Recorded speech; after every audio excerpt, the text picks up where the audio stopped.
And we're live. Hello, good afternoon, and welcome to the Midday Show. I'm here. My producer is here.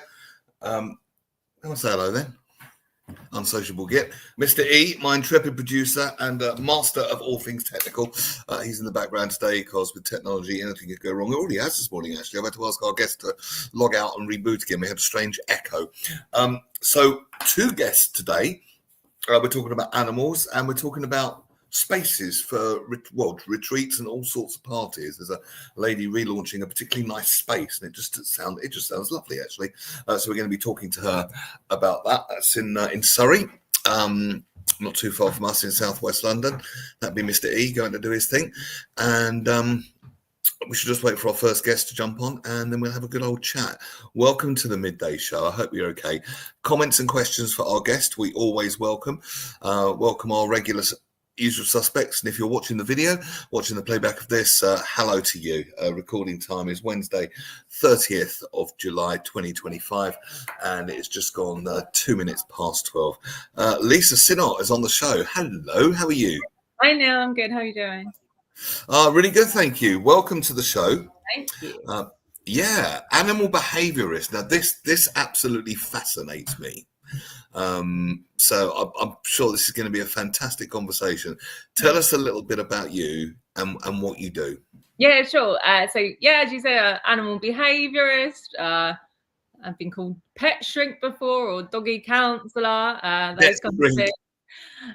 Basically what I do is look at the emotion and motivation behind the behavior. So if a dog's barking on the other end of a lead at another dog, they might be frustrated because they can't access the other dog and then they're barking and lunging at it, but it can look almost reactive and aggressive in the sense that they look a bit scary, but it might not be that they're actually scared of the dog. They just want access to it. So it's my job to figure out what they're feeling, what the motivation for the behaviors are, and break them down into key concepts. So it's not as simple as we might think, first of all, because they have quite complex traits and personalities like humans. Yeah, I think lots of different aspects can lead to dog behavior. So their overall mood, their temperament, learning history, their breed as well.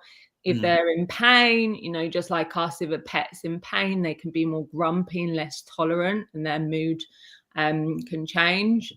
So that's an important part of the behavioural assessment as well. I work on a vet referral just in case I notice anything. I need to refer back to the vet and get the animal's clinical history as well, in case there's something behaviourally that's coincided with something else. So yeah, that's an important part of it too. So give us someone comes to you with a shall we say a troublesome dog. Mm-hmm. Okay, let's give an example. Let's say, I don't know, he's weeing up the walls or something like that and howling at night. Yeah. Lovely dog. I mean, a friend of mine did have a dog with separation anxiety. He went to put him in kennels to look after him, and the dog literally just howled. And they said, "Listen, you're going to have to come and get him." Lovely dog, but and I saw this wonderful thing on Facebook. It was two dogs facing off at each other behind a sort of picket fence, and that they're like really going to have a go at each other. And then it gets to the end of the fence, and there's no more fence, and they come face to face.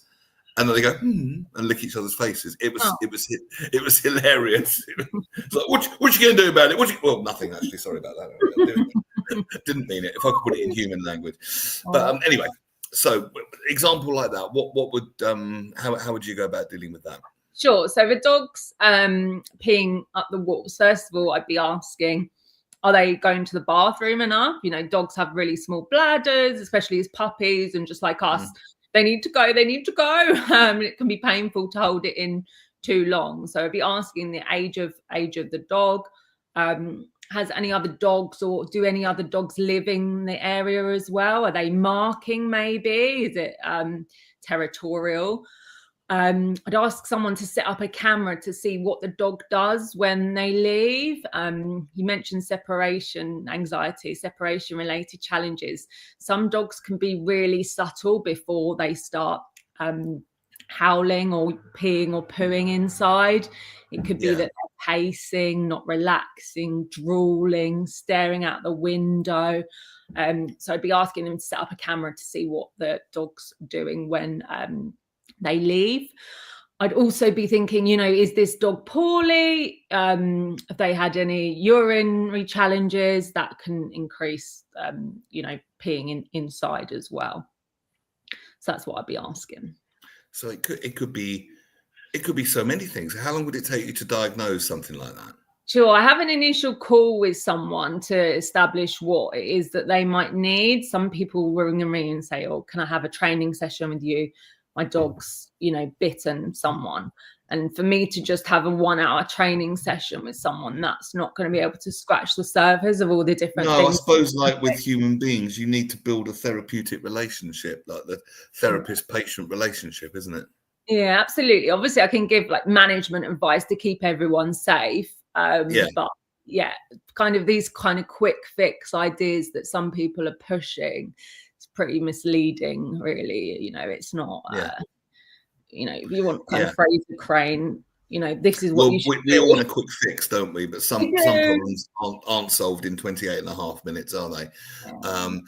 So what happens if you're in a play? What happens if it's the humans that are the problem? It's the humans' behaviour that's triggering the dog. How would you approach that? Say, by the way, it's not the dog that's the problem, it's you. I can't imagine you'd say that. I mean, how would you approach that one? Yeah, I think understanding why someone thinks a dog's behaving in a certain way. So obviously there's a lot of myths around, oh, that dog's trying to be dominant, he's trying to get one over on me, therefore I need to exert my dominance over him because I need to be top of the pack. And that's really, really old, flawed. So that's because I read loads about that at some point. It's like you've got to show that you're number one. You rule the roost, not the dog. Even to the point, if the dog comes to greet you, you go and greet all the humans first and ignore the dog and then go to them last. Is that not true? I mean, you can kind of ignore the dog and greet the humans first, but the things that I worry about are the idea that you need to, show the dog who's boss. So if they're jumping up on the sofa, you need to drag them down off the sofa by the collar and tell them off, or you need to I heard someone say you need to growl back at them. Like that's that's not going to help the situation. And the idea that I've heard of mirroring and matching in NLP, but that's a little bit much. Yeah, we talk about that in dog body language. Like that's good play, if they're mirroring and matching each other. Yeah. But yeah, to go back to your question, I think seeing why someone thinks of certain things, understanding what their reaction is as well. So really breaking down the behavior into the ABC. So antecedents, what's happening, who's there, what is the behavior that you can see, rather than just saying, oh, they're being stubborn. Like, what can you really see? And are they consequence? Exactly, and the consequence of the behavior. ABC. Oh, that's interesting. So there's no judgment in the process, because most people a lot of people would just lose their temper and basically shout at the dog and judge it like they would judge a human being. Oh, it's just being stubborn. But obviously that's too easy, isn't it? That's a cop out. There must be a reason why they're doing it. Exactly. Like labels aren't too helpful. Label's just a label. Like someone might say, oh, you're shy or you're boring, but what does that actually look like? Is it do you think humans project their own qualities onto dogs? In other words, if the human says, oh, it's just stubborn, maybe it's the human that's stubborn. Or if they're dogs, they're not humans. Or cats. I mean, my mum with the cat, she would tell the cat off like a child, would expect, and they had some real face-offs with each other. She wanted the cat to do it, and cats can look defiant. It was like the cat's going, nope. And she's like, yep. And the cat's going, nope. And this went on for about 10 minutes. It was hilarious to watch. Things like what kind of thing? The cat had done something wrong. I don't know what the cat had done, but I was in this room now, and it's many years ago, I was much younger, and all I could hear was, get down and go outside. Okay. Get down. Now get down and go outside. And this just kept repeating. Yeah. And of course, hearing my mum talk to the cat in that tone of voice normally reserved for me was somewhat funny. So I went out of the kitchen. The cat's sitting on the worktop with this defiant glare. Right, and my mum's get down. get down and go outside. Mm. And this must have gone on for another 5 minutes. And the cat is going, nope, like that. Yeah. Or maybe slightly more robust language, but judging by the cat's face. And of course, the more the cat did it, the more annoyed she get down and go outside. The cat's like, nope. So there is defiance. Definitely. It can feel like that, can't it? It can really feel like that. I mean, the cat, what was the cat called? Jet. So Jet might not have wanted to go outside. I don't know, maybe a tomcat was lurking around. Didn't want to go outside. Cats feel safe up high, so they'll naturally go to elevated spaces.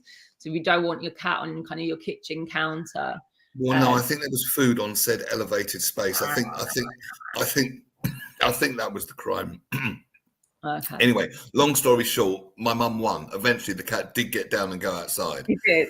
She did. Yeah, with my mum going, there, so you should. And then, of course, it was all forgiven and forgotten. Once the cat's admitted the sin, as it were, then they're all friends again. She's like, come in now. And the cat's like, nope. I'm staying out here. And on it went. Anyway, so back to what you were saying. Back to dogs then. So let's get some comments. Hold on. Some stranger behind you, Neil. That's my producer, Mr. E. Afternoon all, says Barry. And Asa Don Brown, absolutely. Here we go. Now, Dr. Asa Don Brown, Lisa, is very high up in the psychological world in the USA and in Canada. And he's always got some really good points on the show. So Asa meet Lisa, Lisa meet Dr. Asa. Neil, there's a lot of psychological transference that occurs from human to animal, human to human, human to inanimate object. Now, there's one to debate. I think, if a dog is anxious, and you're on the other end of the lead and you're pulling the lead higher and your shoulders are tensing. That's going to make it worse. Breathing heavy. Yeah, it's going to make it worse. Exactly, Neil. But it's not going to cause the anxiety. It's a bit of a cop-out. There's this idea, everyone's like, oh, it's the human's fault. There's no bad dogs. It's always the human. But there's so many things that could result in a dog behaving in a way that it does. Genetics, stress, trauma, illness, pain. I was going to say trauma because dogs do hold trauma, don't they? Yeah, they do. They, their brains, they're a bit like ours. They can be Teflon for the bad and the other way around, Velcro for the bad and Teflon for the good. So they need lots of good experiences and they can remember scary experiences and generalize things as well. So, yeah, I worked with a dog who was scared of fireworks noises, and then that transferred to being scared of, bins being pulled, from bin men and then buses. Yeah. And it's important to get help swiftly if, you're needing it. How would you deal with something like that, with a dog with trauma? Are there trauma? I know of trauma healing techniques for human beings. Are there such things for dogs? I think, working with that individual dog is really important. There's obviously some great advice on the internet, but it's not always relevant for your individual dog. Right. If you've got a rescue dog that hasn't lived in a house, think of all the different things that they're going to have to get used to: the washing machine, the tumble dryer, children, steps, even kids, exactly, TV, noises, people walking past. If you've got a rescue dog, maybe from Romania or somewhere else, the last thing you're going to want to do is for a dog that's been living on the streets is to stick a harness on it and, expect it to, be okay. So it's really, really important to work with that dog where you're at. How would you do that? Sure. So if you're working with someone, you'd want to get a vet referral. Ideally, some dogs might not have that clinical history, but you want to look at any pain or any challenges that dog has previously had. Because like I said before, if a dog's, suffering from arthritis or they've recently had an operation, you need to know about that. You don't want to be going, teach them a sit and they've got sore joints. And then you really break down the behavior. So predisposing factors, do we know anything about their parents, their lineage? Was their mum stressed during pregnancy? What was their living environment? Sometimes we might not know that. So they can come in almost bearing the wounds of the mother if the mother was stressed, like human Yeah, beings. they can, but I think my mum was probably stressed when she was pregnant, and I've turned out all right. So I think, it's not, to say, oh, a dog's missed that critical socialization period, or that dog's comes from a harsh, or a bad, breed. It doesn't mean the end of that dog. There's things that we can do to help them and work with them, not write them off. Yeah, absolutely. But knowing where they started can be helpful when we're developing a plan, but also look at what's maintaining the behavior, what can we manage, what can't we control, and anything that's reinforcing it, and how we can help. So when you make the plan, does it involve any kind of medication? Is there, or is it all behavioural techniques? I mean, I know of a lady who's a dog healer, and I learned that apparently dogs have chakras like humans, and I never knew that. But I don't know anything about that, to be honest, but I'm not a vet. Did I. No, I'm not a vet, so I don't prescribe medication, but that's something to talk to the vet about because obviously there can be contraindication side effects that you of course, yeah, same as humans. But yeah, sometimes medication can help alongside a behavior modification plan. So how did you get into all this? Have you always loved animals? Yeah, I always loved animals. A little cat used to come and visit. Give us the backstory. How did this all start for you? Yeah, so one of my earliest memories is feeding a family of hedgehogs that set up in my grand yard. We went out there and fed them some cat food, and then my gran would give me a fiver, and I'd go down to the shops and buy a chocolate bar and also some cat food for a local cat that used to come and visit. While my mum was at work. Was okay at school, did okay, but wasn't great at maths and things like that. So kind of being a vet would be out the window for me. But always loved animals, volunteered at rescue centres, walking the dogs. And then I worked for an amazing charity that helped people and dogs at the same time. Which just guide dogs. Oh. Yeah. I was fascinated about how dogs learn and how someone could put their trust in them. I have a friend who's a comedian and blind, and he used to have a guide dog. He doesn't now, but I learned an awful lot about guide dogs from him and how it works. And they don't work them their whole life; they do retire them eventually. Yeah, my boyfriend's got a guide dog. Yeah, he got retired. It's now a family pet, but it's a lovely creature.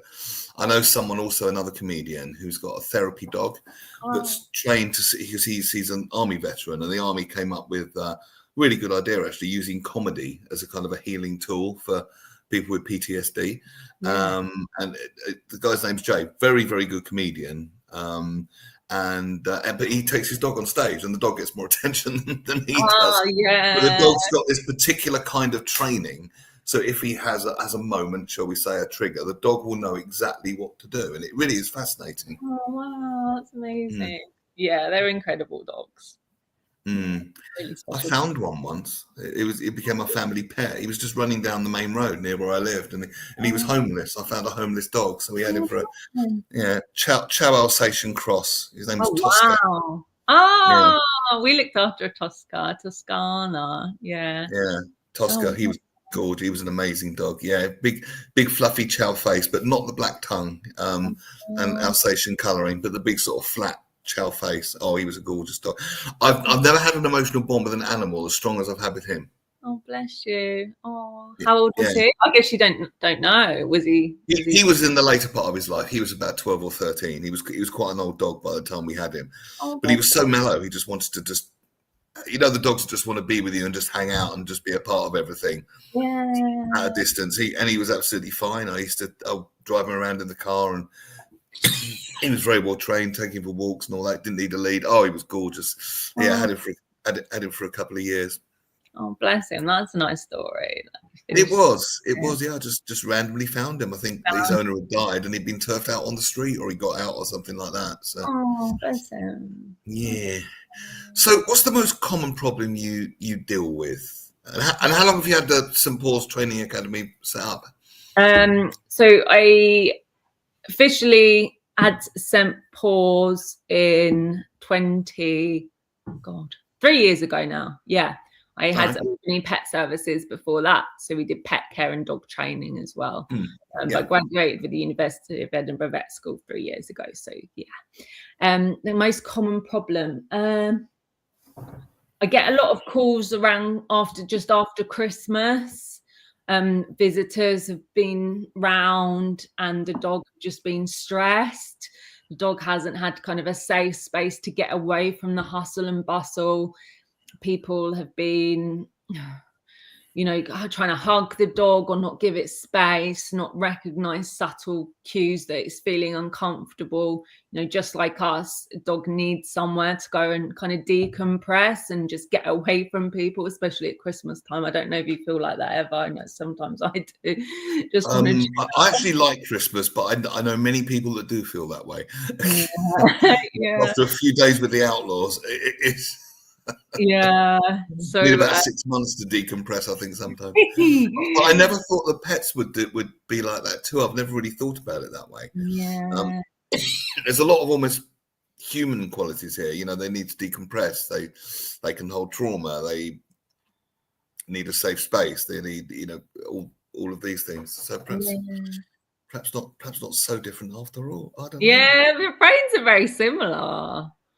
Yeah. Do you have any pets yourself? So my boyfriend, he's got a guide dog.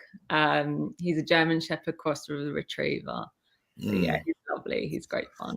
Lovely. So anyway, lots of calls after Christmas. So that it's sort of a post-Christmas anxiety that you deal with, is it? Yeah, a lot of that. And then when people get new puppies, not sleeping through the night, there's kind of this outdated idea that puppies need to learn to self-soothe and cry it out so they get used to it, but they're away from their parents, they're away from everything that they've known, they're away from their siblings. There's this kind of overarching idea that you need to let them cry out, but it couldn't be further from the truth. So what do you do? Go and give them a cuddle like you would a baby? Yeah, even let them sleep in your room in a crate and then gradually bring them downstairs. They'll need to go to the bathroom. They've got small bladders, but do everything in stages. Because they will eventually form an emotional bond with the human, won't they? Absolutely, yeah, exactly. And that's imperative in those early days. To know that you're there, that they don't need to cry out, because that will elevate their stress response and mean that they find it harder to, de-stress, and they need to learn that it's okay to be alone. They don't just come, oh, it's fine, I'm in a new house, I'm safe. Yeah. Do you think because humans have got a sympathetic, fight or flight and parasympathetic rest and digest nervous system, do you think dogs are the same? Yeah, I think dogs can be easily stressed and spooked, and they can be very reactive. Yeah. But I do notice though that dogs generally, or all animals, tend to let it go quicker. You never really hear a dog. It's rare that you hear about a dog visiting a therapist, if you know what I mean. They, for example, the cat gets scared, comes in, something's chased it, the tail's all bushed out. 5 minutes later, it's all forgotten. Yeah, dogs and cats can be in the moment, but they can remember things. And, like we said before, they can retain memories. So, something scary's happened in a certain place, or they're painful in a certain place, they can start avoiding it. So for a cat, for example, if it's got like cystitis and it's really painful, then peeing in the litter tray and there's blood maybe, or they would associate the litter tray with pain. Potentially, yeah, later on. Yeah. So it's not that different to the human mind, is it? It's by association. Yeah. And over generalizing things as well at times. Okay. One litter tray is painful, all litter trays are painful, that kind of over generalization. Yeah. Dave A. Sleet, he's in the psychology business too, having worked with psychological impacts with canines, equines, and big felines. I find the biggest challenge is really with the animal, but the knowledge and understanding of the human being. Yeah, I think that's a really important point. Like we said, understanding why they think what they think, and breaking down, the plan for them, setting up the human for success as well. Because there's no point sending this, 20-page report, for a family that are really busy, and you want to break things down into steps. And, people thinking that the animal's doing it just to spite them or pee them off, that can really affect. But animals don't think that way, do they? Apart from the cat with my girlfriend last night, I'm sure that cat had one over on her. I mean, there's no evidence that suggests that. I don't want to hear the story though.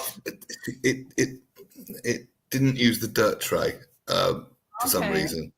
And obviously, if it didn't use the dirt tray, it did use the floor. But how old is it? How old is the cat? About 4. Okay. About 4 or 5. And I know deep in my heart that animals don't think like humans. Animals are not going to do things to pee humans off. But I swear the look on this cat's face was triumph. I'm sorry, I swear it was. Yeah, I mean, it could be that the it ran rings around her. Literally, it ran rings around her. It was just. Sorry, it just was. I don't know. Maybe I've seen too many Disney films. Yeah, aristocrats. Yeah, I mean, it could be that they're in pain or the litter tray. I don't know. Maybe I don't know if you've changed the litter. Is it uncomfortable on the paws or something? Yeah, happened? I think it might have been. I think it might have been something like that. But I'm sure the cat had a look of triumph on his face. But anyway, I'll put that one on the back burner. Do you have any favourite breeds to deal with? I've got a bit of a soft spot for Rottweilers. Yeah, I like bigger dogs. Well, yeah, my friend had a Rottweiler Doberman cross. Oh wow! And you might think that's quite a scary combination, but actually, it was a beautiful creature. Yeah, really lovely, good-natured female. Sally, she was called. Great name. Yeah, absolutely lovely. What about dogs that have been, shall we say, not particularly ethically bred for less salubrious purposes? Would they carry trauma? Can they be treated? Let's say dogs that have been bred to fight or something like that, which I totally disagree with, by the way, but I'm just asking the question.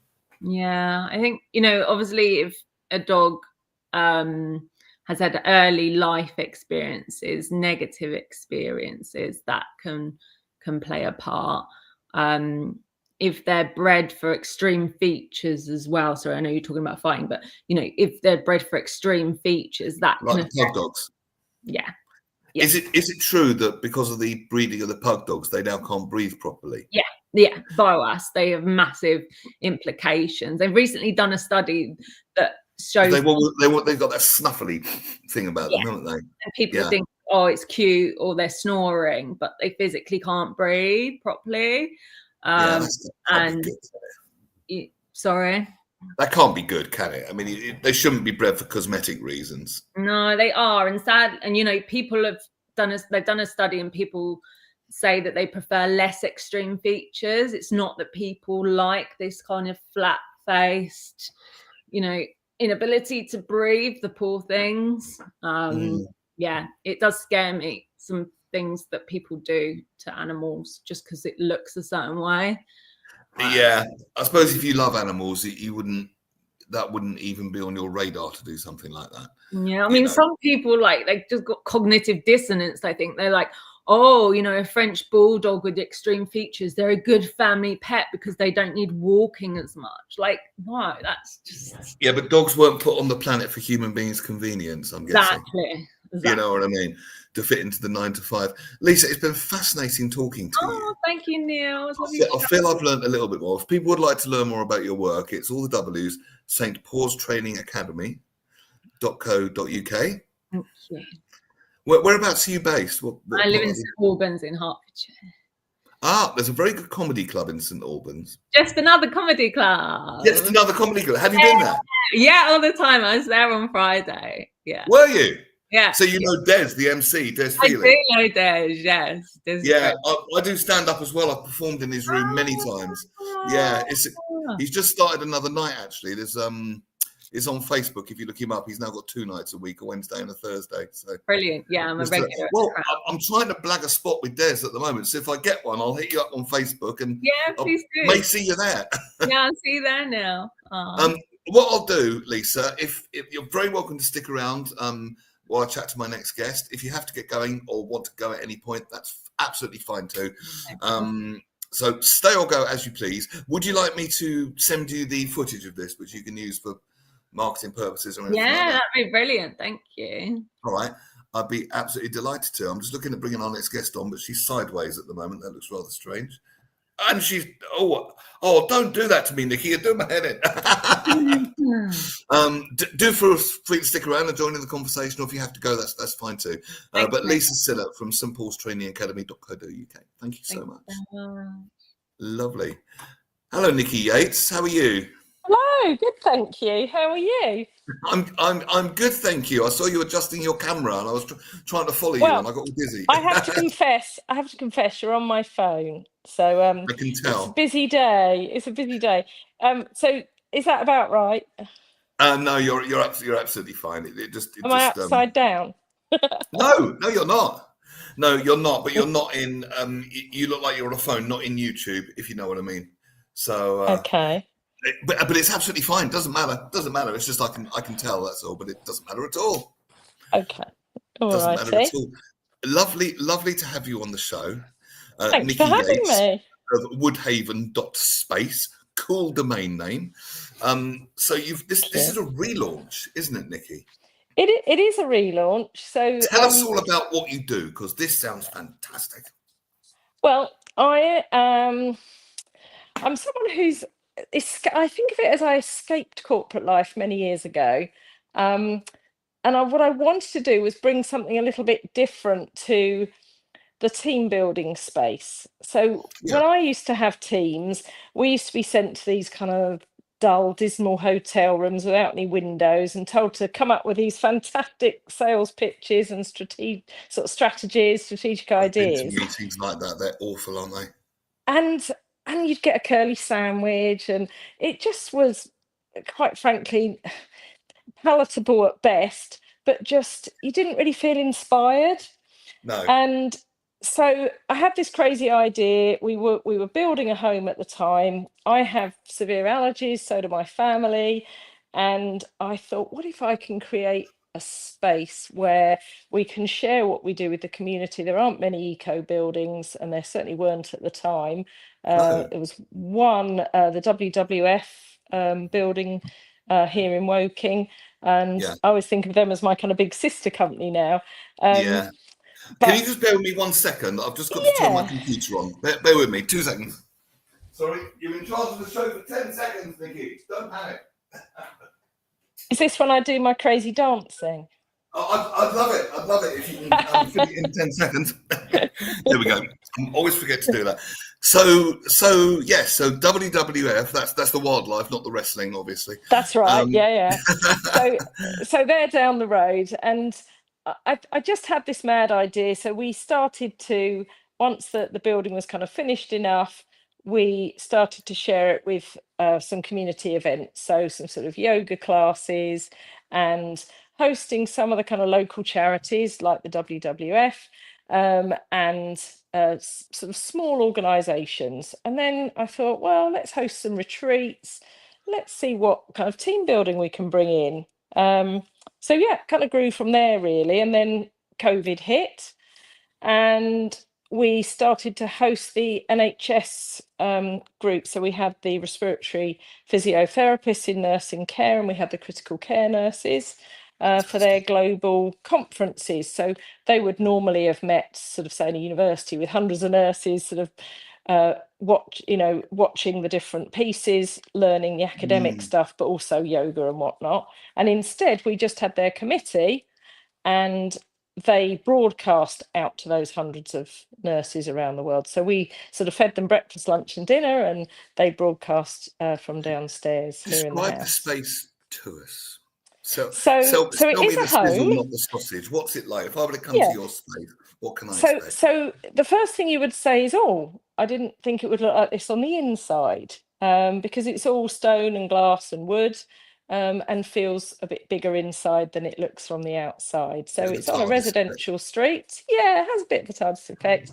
And it's on a residential street. And it is a 4-storey building, but we use Cool. the ground floor and the subterranean space for our events. So the garden features quite highly winter and summer. And then you've got Horsell Common, which is where in H.G. Wells's War of the Worlds, it's where the Martians were supposed to have landed. So people think of Horsell and Woking for 2 things: one, H.G. Wells, and 2, for McLaren racing team, of course, who are also the other side of the Horsell Common to us. I never knew that was the War of the Worlds place. I never knew that. Yeah. So that's Horsell, and it's sort of the closest village to Woking. So for Are those who you in your aren't space familiar, now? Are you in the I room now? am. Yeah, I am. Are I'm in one of the subterranean rooms, and this sort of, if it's for the family, who we're pretty much empty nesters now, but if it's for the family, this would be kind of TV games room, and then on the ground floor you've got your sort of kitchen and dining and sort of entertainment sort of zones, and the Cool. garden where we set up games and things like that. So what's your favourite thing to host? What have you got a soft spot for? To be really honest, the celebration of life event. So I love the boutique weddings. Tell us about that. But again, it started with COVID, where you couldn't have. Do you remember, many people? So if it was a wedding or a funeral, it was 15 people. Then you're allowed 30 people, and that I really remember doing a suited DJ gig. us. I remember doing a DJ gig soon afterwards, Nikki, and Yeah. we were told that we had to social distance and nobody was allowed to dance. It was a bit like Yes. bit like Footloose, where they weren't allowed to dance or celebrate in the town, and people did. It was just like, we will not be restrained. We will dance. And the manager eventually gave up. But okay, sorry, you were saying that. Sorry, you cut out then. Oh, I'm sorry. I said the manager eventually gave up and capitulated, and people danced a bit. But yeah, so celebration of life events. It started after COVID, you were saying. Oh, have we frozen? I think we have frozen, ladies and gentlemen. I don't know if you can hear me, but no, we'll let the internet. We'll let the internet catch myself, up. But not you now. Can you hear me now? Well, we'll let that catch up. Nikki was just saying it started after COVID. It's celebration of life events, and it was a limit on how many people you could have. I think we're back. Are you there? Hello, Nikki. It's an interesting one. Let me just check the internet. I'll take her out. I'll just drop her a quick message on Facebook. Ask her to log back in. That normally, a reboot normally helps with a multitude of sins, doesn't it? One moment, I'll just pop on the old faceache.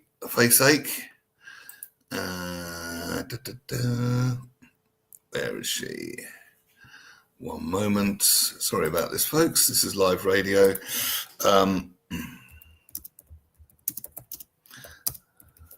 Sending her a quick message. There we go. And I'm sure that will be all right. There we go. I sent her a message on Facebook. Well, I'm fascinated to know what's going to happen. It was after COVID. I remember those limitations. It was rule of 6, first of all, wasn't it? Let's do some. Good day, Nikki, says Dr. Asa. You got to love technology. I saw a flash up there for a moment. Yeah, I know. Got to love technology. I always say it's good, but it's not perfect. And it always goes wrong at the wrong moment, doesn't it? I know a man that gets technology rage. He really does. But anyway, it was 6 people at a time. It was rule of 6, wasn't it? Then it was 30. Then it was 40. And oh God, it's me those days. That was so weird. I couldn't legally hug my daughter. That was just the most bizarre thing about COVID. I dropped her off some food, socially distanced. And I said, I can't even get out of the car and give you a hug. It was bizarre. Hello. Hello, you're back. Yes, Sorry, I you're back. realised I was talking to myself. Oh, you suddenly cut out, so I thought you disconnected. Sorry about No, that. no, not at all. I realised I was talking to myself.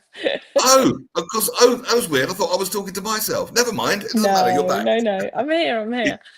Good. Where were So we? you were saying it was after COVID. There was the rule of 6. Then it was 15 for a Yeah, we funeral had and 30 for we had something else. 15 and 30, and we were Yeah. one of those Visit England registered blah blah venues. Everyone was happy to be here, and we started, our first thing was a 30th birthday in the garden, where, I don't know if you remember, you weren't allowed to meet in your own garden, but you could go to a Visit England registered venue and meet in the garden. So we hosted, that was our first one, and that was a birthday party. And then we did a few of these celebration of life events. So what you would really call a wake, I suppose.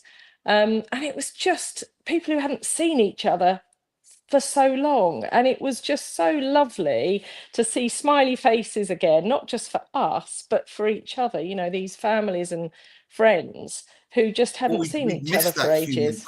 contact. If COVID taught us Yeah, anything, of course we did. human contact was so good. I had an experience, and it was bizarre. It was the opposite of what you're saying, because it was rule of 6. It's always stuck with me. And I invited 6 people because I was broadcasting virtual parties. I was essentially like on here, but DJing, if you like. So you could have a party every night wherever you were. No Uber home, and it was just fun. And then I invited 6 of the people who were there most regularly round when it was legal to invite them round. And they've been talking to each other on an app there was like a chat room in the platform that we were using to broadcast, which was Mixcloud. And they've been chat on that. Fine. And then they sit in my conservatory, which is just there, which is not a big conservatory, these 6 people, and carried on talking to each other on their phones. They're this far from each other. And I'm like, just look up and make eye contact and talk. And they're talking to each other on their phones. So it was the complete opposite to your experience, but yours sounds delightful. Sorry, back to that. That's all right. So we hosted some of these funerals, and then I think one of our bizarre experiences, I was part of a group. It was a Facebook group called the Delegate Wranglers, and we won through that one of these virtual parties. So it sounds very similar to what you were talking about. And our big screen downstairs, we were watching all these faces, dotted around. So we hosted that sort of thing. We hosted a LinkedIn local, which we host for Woking, which again, we don't make money out of it. It's not a money thing. It's a community thing. And doing that sort of thing virtually was really of an era, wasn't it? To have all these people just sitting on a TV screen, but socializing or dancing in their own homes. It was a lifeline, though, in so many ways, wasn't it? It was. And I think for us, it was just nice still being part of the communities that we were a part of, and just sort of saying, well, how do we keep that going, really? And I think for a lot of the youngsters as well, I still think it was the kind of the really littlies was fine, but it was the kind of the teens, the adults, and the elderly, I think, really struggled through COVID, didn't they? So then we just have an internet connection. Yes. Oh gosh, absolutely. Yeah. And the vulnerable as well. And imagine lockdown in the 80s. Can you imagine that? What that would have been like? Well, I almost wonder though, Neil, would we have listened? I don't know. Would Thatcher's Britain and whatnot, would we have? I don't really know in a way why we did listen, but yeah, I've been thinking about that in the 5 years in effect since COVID. What made us all listen? Do you know? I don't know. Because it was novel and it was frightening. Yeah. And I suppose most people want to. There's no saints amongst us, but most people sort of 98% want to obey the law, I would imagine. And plus, it was frightening as well. Now, it's that fear of the unknown, but I don't think you'd get. Now COVID, I've got COVID. So what? But back then, we didn't know if it was going to be a death sentence or whatever. I remember when my daughter tested positive, I was like, oh my God. And then I tested positive, and she's like, oh my God. But we were both asymptomatic. We just isolated for a week, or 10 days, or whatever it was. So these sound lovely, these celebrations. So describe again your place to me in detail. What does it offer? So what does it offer? The space to be yourselves in a family environment where the sort of the communication barriers come down, because it is like being in someone's home, because that's what it is.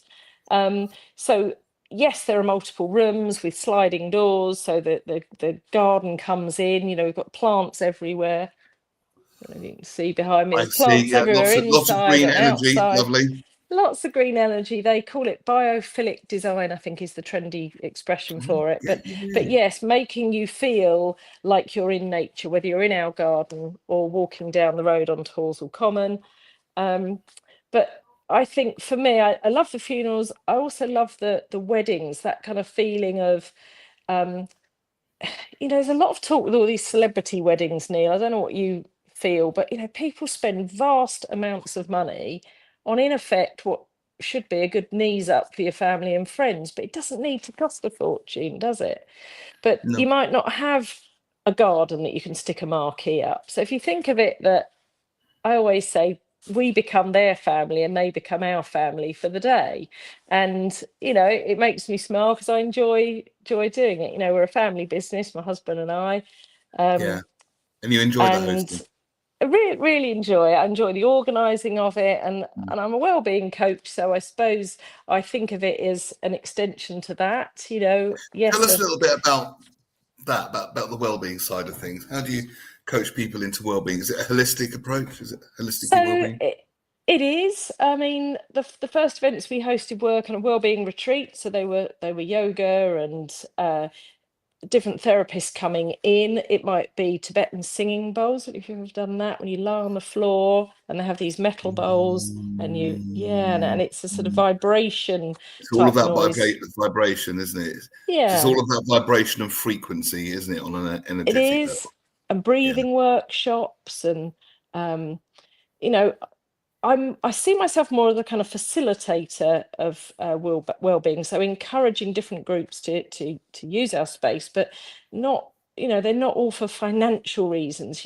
Most of these therapists do it because they care, and I see the sort of the coaching you're doing, whether you're organising a community event or someone's wedding. Quite honestly, it is that holistic thing of, well, it doesn't have to cost a fortune.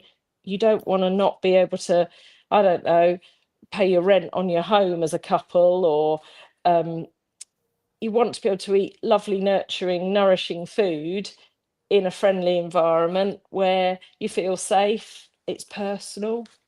I mean, So yeah, so there's well-being who in could want everything. anything else? Because I've been to some of these big fancy weddings and they're so generic at best. And I remember, this is what I like about what you're saying. The two things is, number one, it doesn't have to cost a fortune, and number two, it's different. It's bespoke. It's Yeah, generic. It's not generic. I'm sorry, not generic. it's not E- generic. It's there's no package. exactly, exactly. It's Yeah, we try and encourage people actually to have smaller weddings rather than bigger ones. yeah. And we weren't properly reopened yet, but we hosted one at the end of June, and I had 9 days, Neil. That was it. It was 9 days to organise it, and Mhm. we did it. They had a fabulous time. They had, you might have a DJ, or you might have a band, or you might have, this guy had a singer and a cellist from his church. It Mm. doesn't have to be, everything done to a big scale. And the floristry, very simple. Um, Food fabulous, like having a big family and friends barbecue. And that was one of the bigger events I had actually hosted. That was 56. But the smallest one was 4. That's the smallest event Nice. I've ever And had. you do all the catering for it as well, do you? And the food. So we do. In fact, for that one, my daughter ran the kitchen. She's back from uni. Very much family affair. Another friend of mine and her daughter. But sometimes it might be a restaurant. They might. We had a Sri Lankan restaurant from Pinner come because that was what the bride wanted. Brilliant. As long as it's safe and well organised, people have a good time. Mm. We're happy with it. How So do you yeah. advertise? Is it word of mouth? People just hear about you? Is it? Well, It's interesting. A lot of word of mouth. Facebook and Instagram we did before, but as I said, we've been closed now for a while. We have just refurbed and we're about to reopen. We was kind of, do we sell up and downsize and go off and do something else, or do we reopen? And we think we're going to reopen because we keep getting clients who have been before. So team building type days and business parties who When want do you their relaunch? What's the open summer. day? So beginning of August, we'll be starting taking bookings again. So actually beginning of next week rather than end of this week. So yeah, it's a fun time ahead. So a lot of hopefully people will remember us, but also how do we promote? We're trying to decide, do you need to do marketing in the traditional sense? Has the world changed? Well, the problem is with marketing, everyone's screaming and no one's listening. And we're so Yeah. saturated. You can't even read an article without 8 adverts breaking it up, online. And that it's just, I think people are their eyes are a bit tired, I guess. But I don't think I think. And are you I a think scroller? I find that, maybe it's my age. I'm not into the sort of just scrolling, looking for things. But I suppose things pop up. they do. I think people thought that you could just put an advert on the internet and be a millionaire overnight. That's how it was sold to people. But it doesn't, just because it's online doesn't change the fact that it needs to be a good business behind it. Yeah. I think a lot of people have learned that the hard way over the years. You know what I mean? Sort of bought the next bright shiny thing online that's going to make them a millionaire, and it doesn't. But I mean, I would say for you, just like locally, people must know you in the area because it's unusual, isn't it? And perhaps, and probably your core business. I don't know. Mind you say people come from all over, so I don't know. You've got to be thinking, I mean, I don't know. It's really interesting that this guy that we had a wedding here for, he found us through it was like a wedding website, and we're not even listed on there anymore, haven't been for ages. He found us. He didn't even come and look. I mean, it just shows you how different people purchase, doesn't it? He didn't come and have a look round. I walked round on a WhatsApp video call with him, Neil, and he just said, yeah, that's what I want. I want it to feel like my home. What you've said, I want to be able to do some of your ideas, having the photos of him and his bride on our screen, scrolling around. So it helped the bride's family and the groom's family meet, see a bit about how they're brought up, and Spotify playlist, playing in the background in between his cello. I think it's because it's so bespoke and it's so unique. I think that's your USP, as they say in the marketing circles. That's the unique selling point, because everything else is just so bloody generic. You go to some of these big hotel weddings, even the meals all look the same. They're all the same size. They're all it's generic. It's the only word I can think of. When my daughter got married, that was the last thing she wanted, and she chose a really beautiful place in Reading, and it had a lake with swans and all that sort of thing, and it was just beautiful, but it was very, very bespoke. Yes, and I think that's us. I'm looking at exactly that now. So we're looking at, well, what do we want to do for marketing? We're going to start the softly approach, but you may well see things pop up on sort of Facebook and Instagram ads. That's something we're looking at, but we're part of the Surrey Chambers. We do have, we're very locally minded, but equally, as I said, that guy came from the other side of London. We've had people fly in from overseas. So looking at marketing ideas. Target market the whole world. That makes it really simple, doesn't it? Yeah. But it's funny, isn't it? 'Cause you go, well, what would you rather have? And I've had shoots. We've had Ricky here from EastEnders. I'm trying to remember what his real name is. Ricky! What's his name? Sid Owen. Sid Owen, that's right. We had him here, and his partner. It was their engagement and baby announcement shoot. Brilliant. So I've heard he's a nice guy. I've heard he's a really nice guy. He was a nice guy. And nothing like Ricky! No, he wasn't very down to earth. He was like, what, you live here? And I was like, yeah, we live here. He goes, but you don't mind people coming here? I said, no. I said, I love it. I love sharing the space. It's fun and sharing the sort of the hints and tips for, rather than having every single person who walks through your door having 16 different water glasses because they can't remember where they put it. You know, we have pens out and they can write their names on it. And, you know, he loved that. He loved the fact that, you know, it was just silly little things, you know, hints and tips, as they all do. They love what they go home with, and feel at home. But we had a Bollywood shoot here. Oh, That was a brilliant. laugh. What else have we had? Oh, do you remember the Aussie goalkeeper? And who did he play for over here?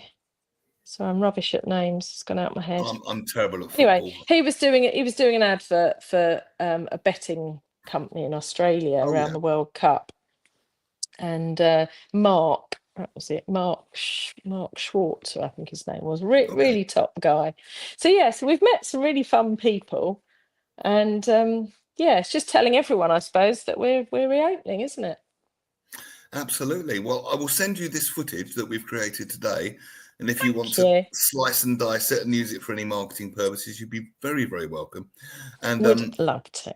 And if I could be cheeky enough and send you a link to my website, because I DJ and you've got a space for DJs. So absolutely. And we would absolutely love to have you here. Thank you. We did a little networking opportunity. Yeah, no. Why not? Why not?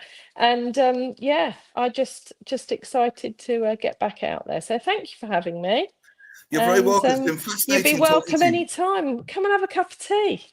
Oh, that's what I'm only down the road. I might take you up on that, but I'll send you the footage later. Really interesting conversation. What a great show. Nikki Yates, Woodhaven.space. Thanks very much. Thank you. All Nikki. the best. Good afternoon. Bye-bye. What an absolutely couple of top guests. Brilliant stuff. Brilliant. Thank you so much for watching. Russ, he's as we know, he's going through the wars a bit at the moment, but I imagine he will be here on Friday, and we wish him all the best and a speedy recovery. He assures us that everything is under control, which is the news we want to hear, obviously. But the king of the cravats, Phil Dave, will be here on Friday. Jonathan Baz, theatre critic, and Chantal Ricards, the ultimate screen queen, letting you know what there is that's interesting to watch on TV. And in the cinema and on all the streaming channels, because there's so much good stuff. And she will pick out the best bits and recommend it all on Friday. Thank you, Dave. Great chats, fella. Much appreciated, Dave. Thank you for your contributions. Dr. Asa, lovely to have you along. Philip Harling, very good afternoon to you, sir. Who else do we have? Barry, all the best to you. And RVB, some stranger behind me, Neil. He's now out in the garden. Good afternoon. Russ and the gang, or the gang will see you Friday, and I'll be back on Monday. Good afternoon.